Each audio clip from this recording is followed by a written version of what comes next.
Chapter 4: The Chessboard and the Doctor. In the early 80s there wasn't that much work around for a young lad without any qualifications, and the government, under Thatcher, decided to create the community program so that, at least, youngsters had something to do.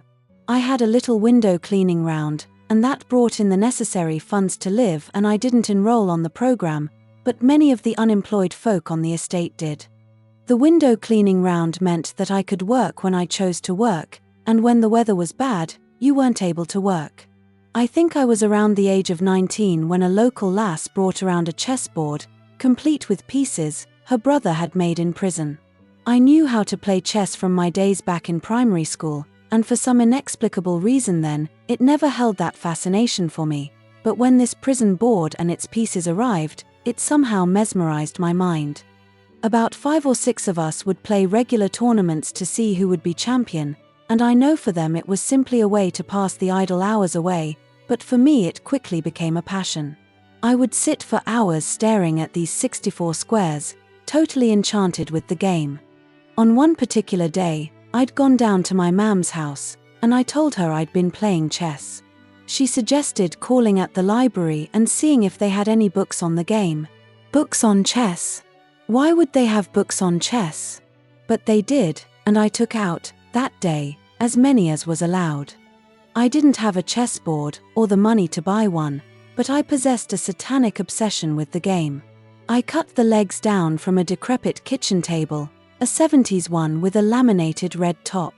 It was scratched to fuck, but an angle grinder whipped off the laminate and in its place appeared a low, newly varnished chess table with teak and mahogany squares stuck on air and a strip of dado rail for show.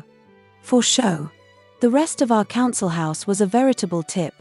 3 dogs, 1 brother, a gambling, fun-loving lodger, 2 cats, Moscow, and a new stray, Schubert, one named after Russian chess and the other because it sounded good to council estate chicks frequenting our hovel at 3 am after the nightclub. It was at this time I met the doctor. The doctor was a first-class gentleman. He wasn't really a doctor, but he had such wit that he took on the mantle of Dr. Johnson. His real name was Ralph, but to us he was always the doctor. How did I meet the doctor, and more importantly what gift I received from that learned fellow? One afternoon, when I was returning some chess books to the library, waiting for the librarian to finish her phone call, and I believe this was some sort of fate ere I overheard her utter chess club. I began to listen and watch the woman intently. She was no more than 50. Her lips were covered in ruby lipstick and they drooped too. I was focused and waited for her to finish on the phone. Her mouth revealed fillings. It was red and pink. I remember that she had faded yellow teeth from smoking, black at the top. We chess players notice these things. She had a big ass in a floral dress. When she turned away, her stockings were smoky. She put the phone down. "What do you want?" "I overheard you mention a chess club." "Yes, they play at the Circling pub in Leeds every Wednesday night." "Thanks." "A chess club? In Leeds?" I couldn't wait for Wednesday night, the night of the Leeds Evening Chess League and the battle scene. I remember with clarity a sense of trembling, walking down to town and setting foot in the Circling pub on Bank Street. It was dark inside, old-fashioned, and drained of customers except a few hardened drinkers scattered around the premises like ghosts from another world. "Is there a chess club meets here?" I asked of the barman. "Yes, they meet upstairs, but you're early.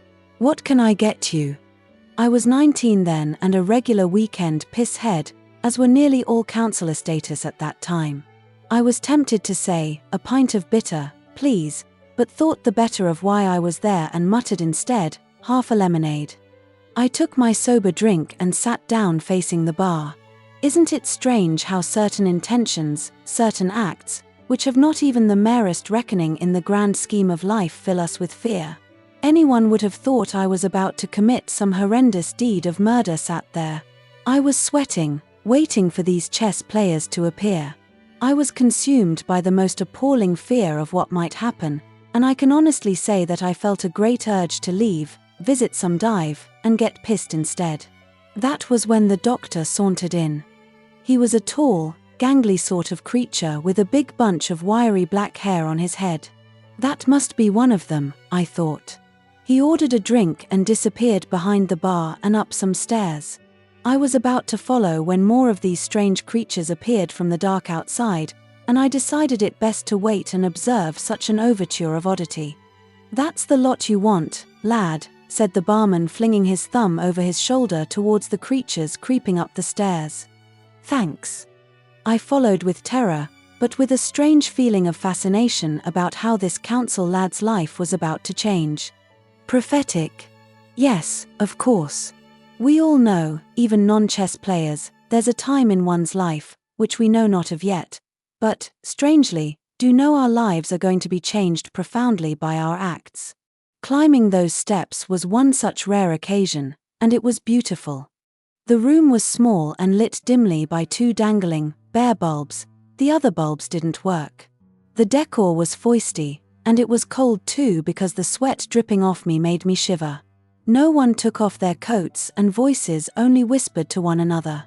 I stood in this strange scene for a few minutes before a man, not much older than myself, said, "My name's Dan. Is this your first time at the club?" The ceremony of introduction was quickly over with the most efficient ease. Dan asked Steve to take care of me, and I'm sure he said aside to him, "Just play the idiot once, Steve, and I'll get someone else to give him a game." Aid was right and Steve duly crushed me. I always win against the French defense. Steve wasn't noted for his modesty. The what? The French defense. Games have openings and you played the French defense.